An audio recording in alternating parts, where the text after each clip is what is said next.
Hey guys, welcome to Distance Learning Day 11. So a couple of reminders. Friday is always quiz day. We know this. Learn it, live it, love it, right? It's going to cover everything from the rock cycle to igneous rocks and however far we get.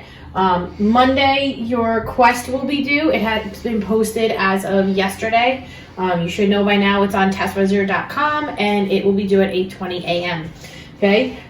Your test on whatever we're up to in rocks and minerals will be on Wednesday, okay? You're gonna have from 9 to 3 on Test Wizard to cover it and finish it. Do not start at 2:30 and think you're gonna have enough time. I can't stress that enough. A lot of you guys were emailing myself and Mr. G about how you started late and you only have 10 minutes left to finish 40-something questions, and that's not gonna work for this, okay? Pretty much that should be it, and stay safe and have a good one. Alright guys, so today we're going to talk about igneous rocks. Now, igneous rocks, the word literally means fire rock. These are rocks that are born of fire, is what they used to think of, what we now refer to as lava or magma, like we talked about in yesterday's video. Okay, so igneous rocks are originally molten meaning liquid rock, okay, and when that molten rock cools off, it undergoes a phase change. This phase change is what we call solidification or crystallization. Usually we talk about crystallization with rocks. Why? Because what happens is the atoms that are inside the magma slowly arrange themselves into the proper shape and form the crystals that we were talking about when we talked about minerals. Now, all igneous rocks are not the same. They form in two different ways. Okay? They form in two different places. They can either form below the ground, which is what we call intrusive or plutonic rock, or they can form above the ground, which is what we call extrusive or volcanic rock. Now, if you're looking at the chart on the screen right now, this is from page, I want to say 6 of your reference table.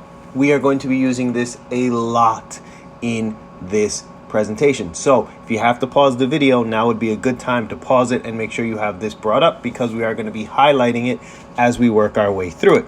Now, if you form below the ground, you form from a lava chamber that cools. As that lava chamber cools, that magma chamber cools below the Earth's surface, you're going to get very big chunky crystals that form and settle down. Slowly over time it will cool off, and eventually you're going to get something like the rock granite.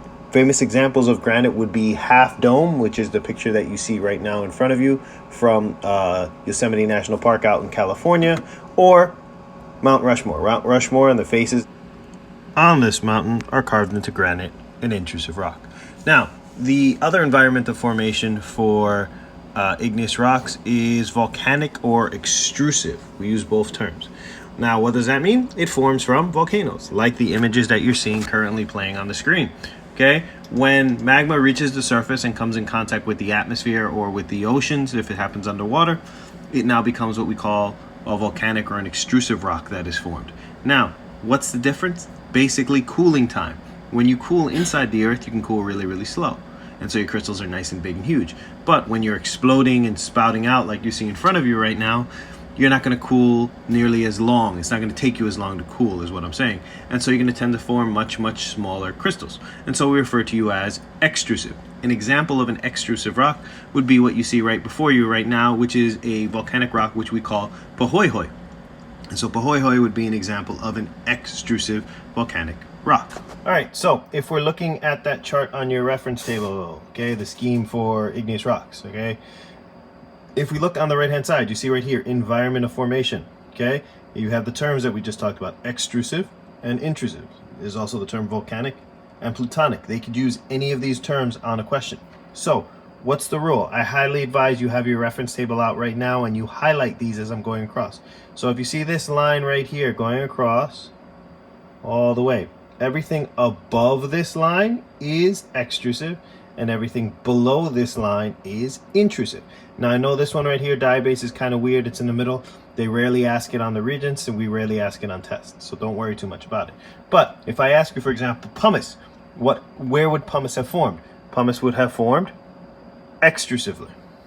Okay, it's volcanic. Okay, where would granite have formed? Granite would have formed intrusively. Where would gabbro form?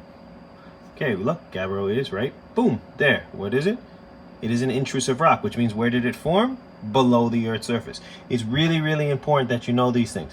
If you can follow these couple of points that we're going to talk about, it will make this easier.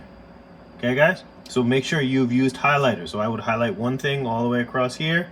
And if you want to write like next to it over here in your reference table or over here, forms outside. And this one, put another color here, say writes forms inside the Earth. Okay? If you can remember that, that's basically the rules for intrusive and extrusive. Intrusive, inside. Extrusive, exited, outside the Earth. All right, so the way that we identify igneous rocks, we already started on this, is based on where it formed, which is what we just talked about, the texture, and the amount of silica. So I'm going to talk about the amount of silica. What does that mean?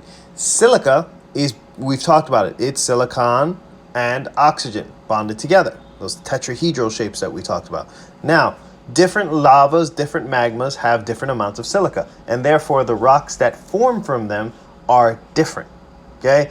If we use the scheme for igneous rock identification on page 6, we will see this. All right, guys, so if we're looking at this chart again, right, and we were just talking about the silica content, and silica content's really easy to figure out. If you look down at the chart here, you see right here, it says rich in Si. Si, you guys should all remember, is the symbol for silicon. So if you're on this side, you tend to have a lot of silicon, whereas if you're all the way over here, you tend to have a heck of a lot less silicon. Okay, so as you move from this side to that side, you tend to lose the silicon. Okay, and so we use the terms felsic, which you see right here. Felsic means you have a lot of silicon, and mafic means you don't have nearly as much, but you do tend to have more iron, and Mg is magnesium. Very good. Easiest way to kind of tell this kind of in a common example is look at the amount of quartz. Quartz is made almost purely of silicon and oxygen, unless it has some impurities. Okay, if you look, the guys over here, or girls, or non-gender binary, will be, cool, okay, have a lot of quartz, whereas the rocks over here have almost no quartz. In fact, the quartz only goes up to about there. Okay, and so that's an easy way to tell if we have a high silica content or a low silica content. So something like granite would have a high silica content, whereas something like peridotite would have a lower silicon content. All right, guys, so the next thing we're going to talk about with identifying igneous rocks is this concept of texture. Now, texture means a little bit more than, what it feels like to you. When we're talking about the igneous texture, we're talking about the overall appearance of the rock. Basically, what we're talking about is the size and the shape and the arrangement of the mineral grains or the crystals. What are the crystals like in the rock? Can we see them? Can we not see them? Okay. This is going to tell us where it formed. We just talked about this, right? You're going to have bigger crystals when you form below the surface. What's that called? Intrusively. Okay? So when you form intrusively, you're going to tend to have a texture where you have large crystals. Now, there's terms that we use for this, which I will talk about in a second when we look at the chart. All right, so when we're talking about texture, we're talking about this column over here on our lovely chart. Okay? So texture, igneous texture. Okay, when we talk about texture, these are the words that you want to use. Okay? You want to use terms like glassy or fine or coarse or very coarse. You can also use terms like non-vesicular and vesicular. Okay, now we'll talk about what those terms mean. But if you basically look at these guys here, these top two, okay, these guys have very tiny crystals. Because if you look right next to texture, you see this column that says crystal size. Okay, and this is telling you the size of the crystals in the particular rock that you're talking about. Now, non-crystalline means that the minerals don't even get a chance to form crystals.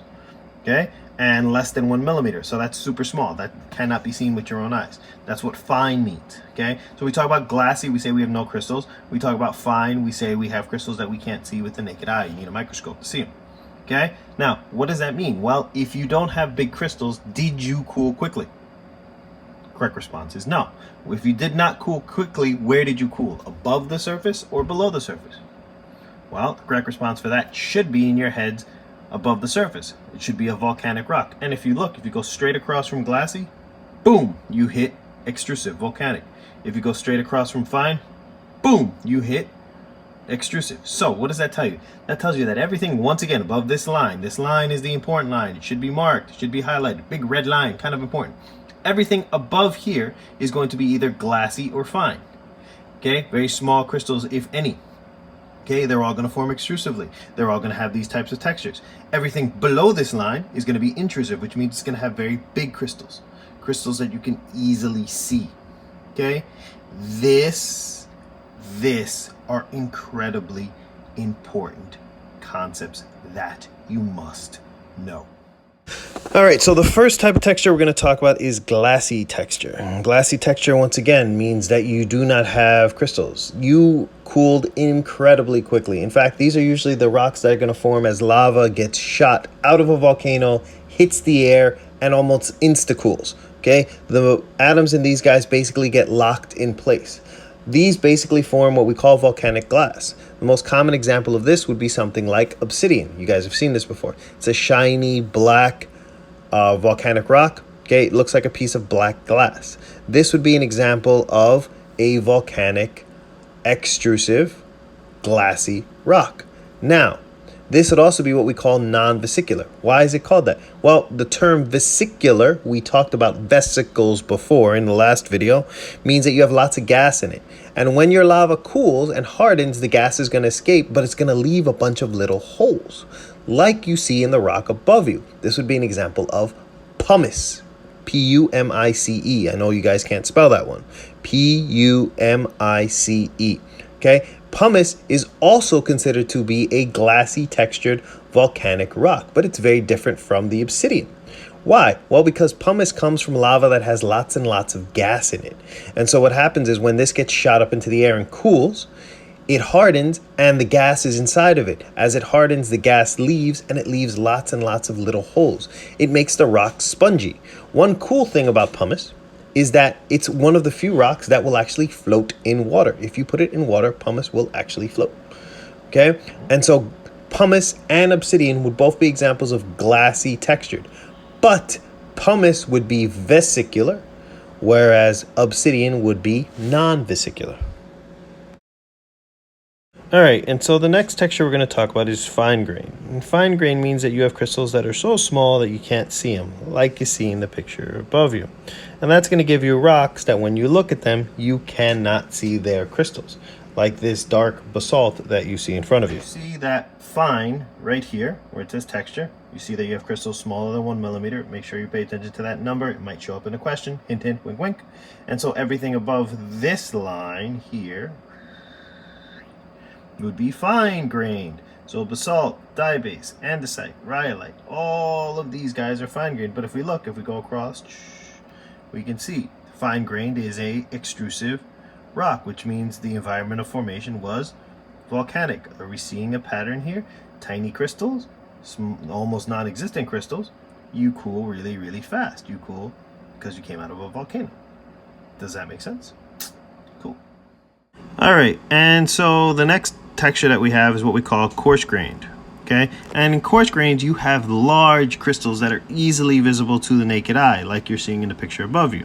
And that's going to give you a rock where you can clearly see the crystals. For example, the granite that you see in front of you is coarse grained, or phaneritic is the word that you see. It's a fancy geologic term. Once again, we're back at this chart again. If you look, we're looking down here now. Okay, we're looking at the texture and we're looking at the coarse grain texture. So the coarse grain texture is going to be these guys. So gabbro, diorite, granite. These guys are all going to be coarse grain. They have big old crystals that you can clearly see. They're non-vesicular, which means they do not have the gas bubbles. Okay? Since they have such big crystals, that means did they cool fast or did they cool slow? They cooled slow. So since they cooled slow, where would they have cooled? Above the surface or below the surface? They would have cooled below the surface. What's the term that we use for that? Intrusive or plutonic. So their environment of formation would be intrusive or plutonic. Their speed of cooling would be slow. Okay? Alright guys, so that's where we're going to end the video today. You have no homework today, but you will have homework using this video tomorrow. So make sure that you watch it. See you later guys. Bye.